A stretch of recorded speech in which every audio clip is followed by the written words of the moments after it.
মৌলভীবাজারের বিভিন্ন গ্রামে গ্রামে ঘুরে দেখা যায় বাবুই পাখির বাসা। তবে আগের মতো এখন আর চোখে পড়ে না। খড়কুটো, খেজুর পাতা, ঝাউ পাতা ও লাউ পাতা দিয়ে বাবুই পাখি তাদের বাসা বাঁধে। এ বাসা দেখতে যেমন আকর্ষণীয়, তেমনি অনেক মজবুত। স্থানীয়রা জানান, একসময় প্রচুর বাবুই পাখি ও তাদের বাসা দেখা যেত, কিন্তু এখন হঠাৎ হঠাৎ চোখে পড়ে। প্রায় জায়গাতেই তাল গাছ আসিল, এখন আর নাই। আর না থাকার কারণেই বাবুই পাখি কোনো জায়গায় বাসা বাঁধতে পারে না। একটা গাছই বাসা বাঁধছে, এই গাছটা আসলে অনেক উঁচা থাকার কারণেই বাসা বাঁধছে। এখন আর ওই যে আগে এক সময় আসিল আমরা গুয়া গাছ, এরপরে তাল গাছ খুব বেশি আসিল।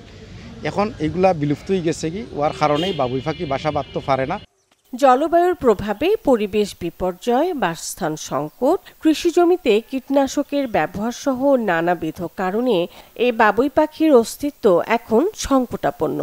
আমরা গ্রামের মানুষ, গ্রাম অঞ্চলে থাকি, কিন্তু ছোটকালে যখন আমরা দেখেছি বাবুই পাখি আসলে তাল গাছে বিশেষ করে বাসা বুনতো, একটা সৌন্দর্য ছিল। তারপরে সুপারি গাছে বাসা বুনতো। তো আরও কিছু নানাবিধ কারণ, তার মধ্যে উল্লেখযোগ্য হচ্ছে কেটে ফেলা হচ্ছে, কিন্তু নতুন করে কোনো গাছ লাগানো হচ্ছে না। এটা একটা পরিবেশের এটা বড় বিপর্যয়। বাবুই পাখির বাসা দেখতাম, জ্বরের সময় বাবুই পাখির যে বাসাগুলো নিচে পড়তো, এগুলো আমরা এসে সংরক্ষণ করতাম বাসায়। বাচ্চারা খেলাধুলা করতো, আমরাও ছোটোবেলায় এগুলা নিয়ে খেলাধুলা করেছি।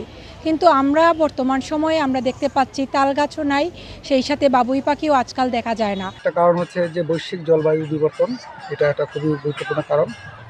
আর আরেকটা হচ্ছে যে তার বাসস্থান সংকট, বাসস্থান ধ্বংস এবং সংকট দুইটাই। একসময় আমাদের গ্রাম বাংলাতে প্রচুর খেজুর, তাল গাছ, নারিকেল গাছ এগুলো দেখা যেত, যেগুলোতে বাবুই পাখিরা বাসা করতো। তো এখন আর এগুলো তেমন একটা দেখা যায় না। বাংলাদেশের বন্যপ্রাণী সংরক্ষণ ও নিরাপত্তা আইনের ১ নম্বর তফসিল অনুযায়ী এই পাখিটি সংরক্ষিত। তাই এটি শিকার, হত্যা বা এর কোনো ক্ষতি করা শাস্তিযোগ্য অপরাধ। Desk report, channel 24।